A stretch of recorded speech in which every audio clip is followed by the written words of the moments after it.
Welcome to Newsbeat, an unconventional examination of conventional wisdom.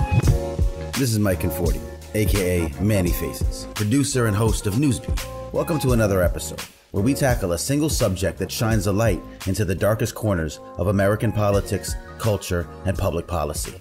Each episode is a deep dive that challenges conventional wisdom, mixed with music and verses from some of the most talented independent artists in the country. Newsbeat is brought to you by Maury Creative Studios, a New York-based inbound marketing and sales enablement HubSpot partner agency. And check them out at maurycreative.com.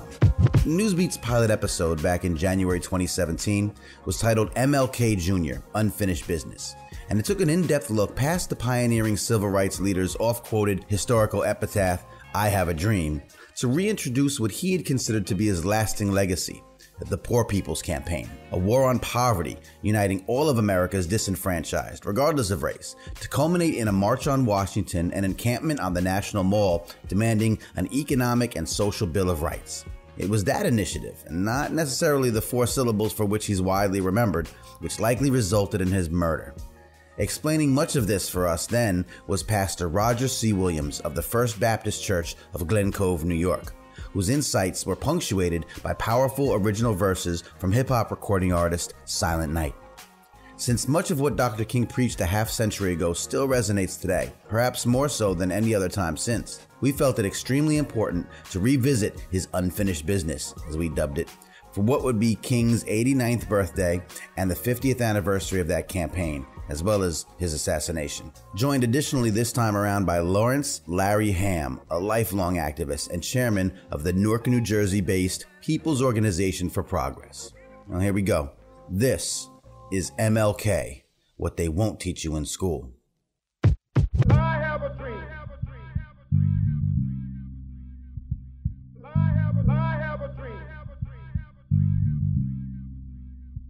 I must confess that that dream that I had that day has at many points turned into a nightmare. Roger C. Williams, pastor, First Baptist Church. As the pastor of a Baptist church, I'm often pressed into service by local officials to participate in a day of remembrance for the late Dr. King. Invariably, the day's events invoke the most famous of his words. I have a dream. It seems the entire legacy of this man has been distilled into these four words, packaged and spoon-fed to the public. But this was merely a moment in time in an evolution of thought. It in no way embodies the complexities of the man or the movements he inspired. And we're doing a disservice to our children by striking a single note over and over again, expecting them to hear the entire symphony. If we want to truly honor the legacy and works of Dr. King, we must certainly acknowledge the March on Washington as a high point in the civil rights movement, as it precipitated the passage of some important reforms in our nation. Increasingly, however, Dr. King became disillusioned with the political process and what he saw as an organized effort to marginalize people of color around the world and to pit the working class against itself by provoking racial discord. The former is illustrated by his vehement and unpopular opposition to the Vietnam War. The latter can be explained by what is known as the Southern Strategy. I have a dream. This was merely a moment in time in an evolution of thought. Essentially, by the end of his life, Dr. King was speaking more often about the tendencies of America to combat communism, but only aggressively so against nations of brown people. The government responded in kind by branding him a communist, extensively surveilling him and attempting to blackmail him. He was also vocal about economic issues and what he believed to be an assault on poor people, instead of poverty itself, and a subversive campaign to turn members of the white working class population against black workers, particularly in the South. In fact, the last movement he was to carry forth was called the Poor People's Campaign. This, he believed, would truly be his legacy. More than likely, it was this that got him killed. At the very same time that America refused to give the Negro any land, through an act of Congress, our government was giving away millions of acres of land in the West and the Midwest, which meant that it was willing to undergird its white peasants from Europe with an economic floor. But not only did they give the land, they built land-grant colleges with government money to teach them how to farm. Not only that, they provided county agents to further their expertise in farming. Not only that, they provided low interest rates in order that they could mechanize their farms. Not only that, today many of these people are receiving millions of dollars in federal subsidies not to farm, and they are the very people telling the black man that he ought to lift himself by his own bootstraps. Now, this is what we are faced with, and this is the reality. Now, when we come to Washington in this campaign, we're coming to get our check. True legacy.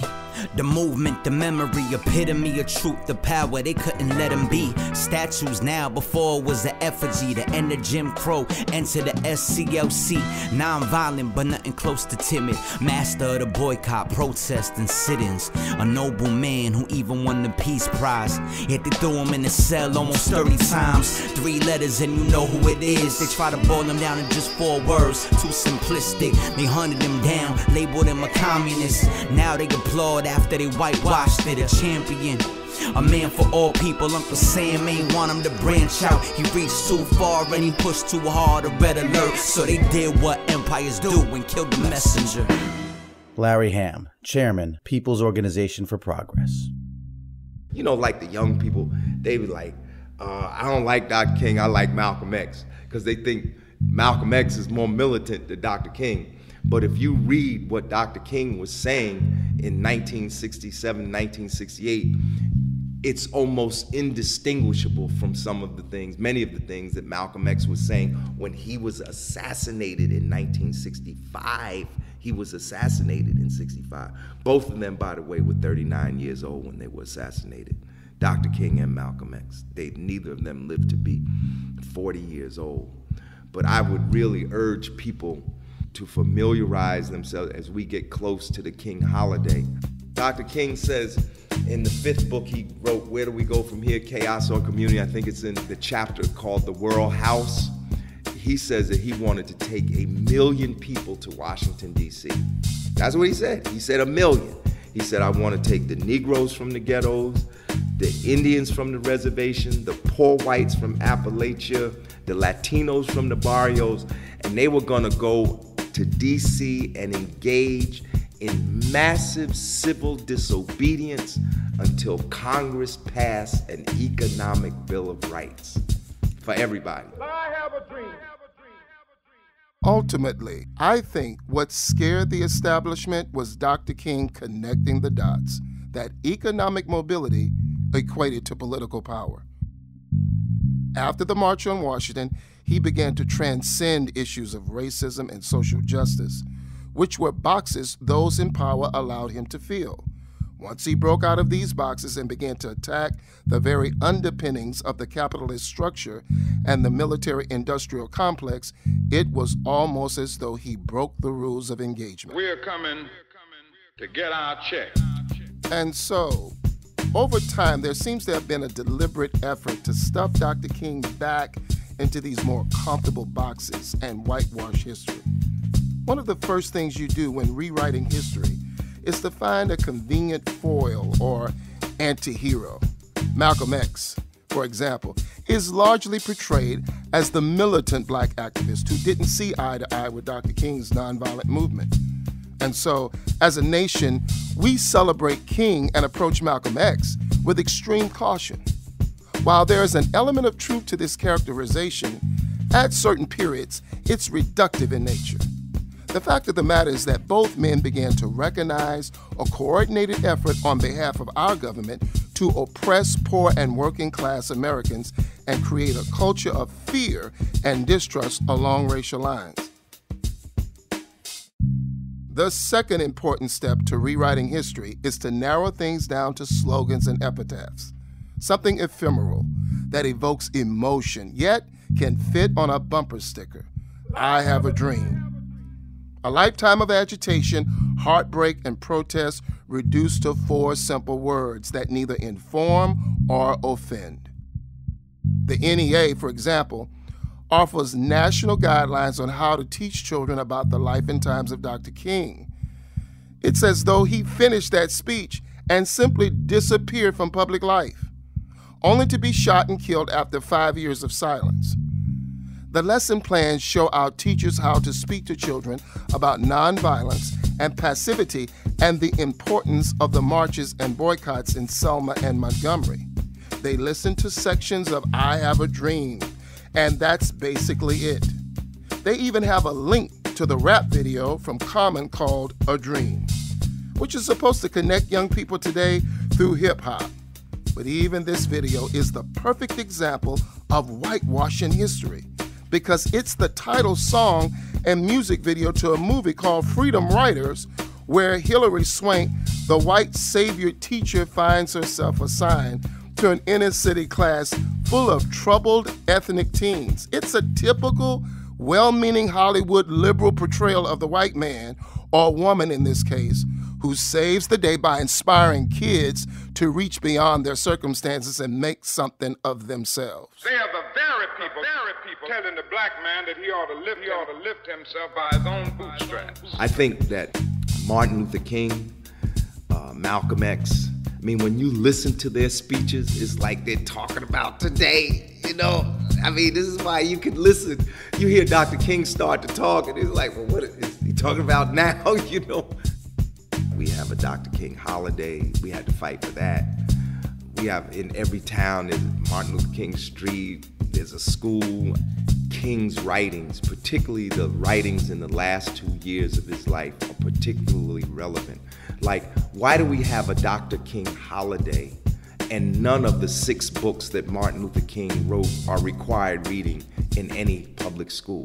What's the sense of closing the school if the children, the young people, the students are not going to know what he stood for, what his principles were, what he was fighting about? People really should go to the speeches that Dr. King gave like 1967 and 1968. If you want to know where Dr. King's head was, read those speeches. Read A Time to Break the Silence, which was, people call it Why I Oppose the War in Vietnam, but the actual title of the speech is A Time to Break the Silence.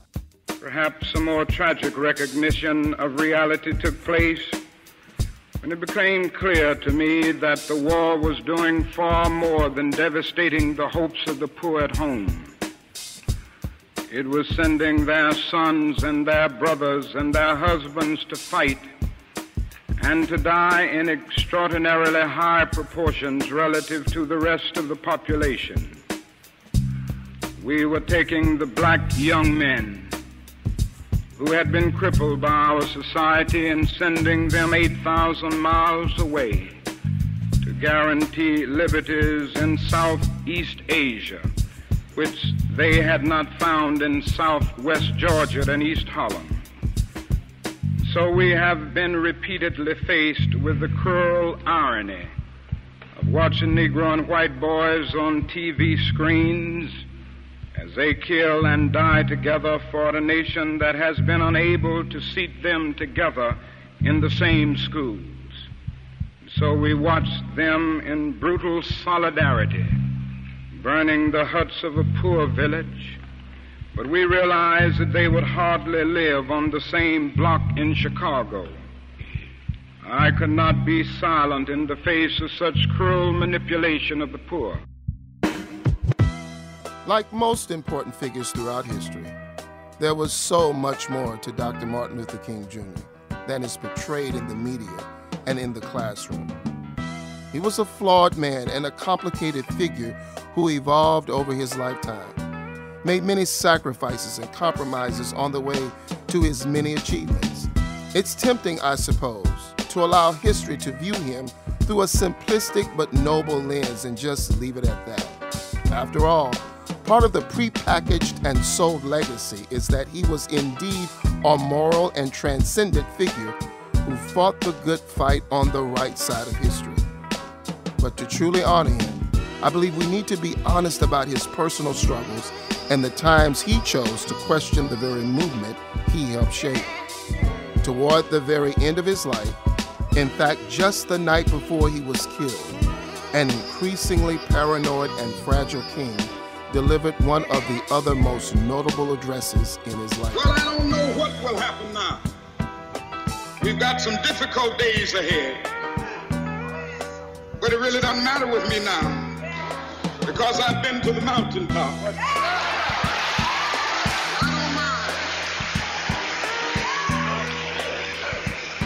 Like anybody, I would like to live a long life. Longevity has its place. But I'm not concerned about that now. I just want to do God's will. And He's allowed me to go up to the mountain. And I've looked over and I've seen the promised land. I may not get there with you, but I want you to know tonight that we as a people will get to the promised land.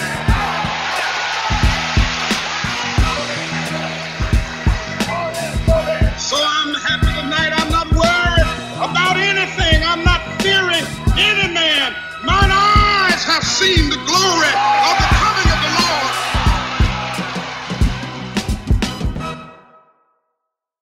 When he delivers that final line, "Mine eyes have seen the glory of the coming of the Lord," he turns abruptly and retreats from the stage.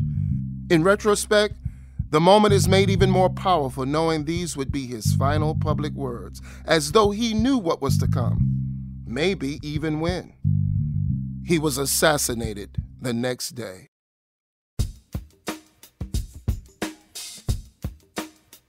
In the end, Dr. King's legacy should be one that speaks to all people. The monolithic portrayal of him as a crusader for social and racial justice diminishes the more revolutionary aspect of his leadership. In many ways, we're only beginning to wrap our minds around the language he was using in the 60s.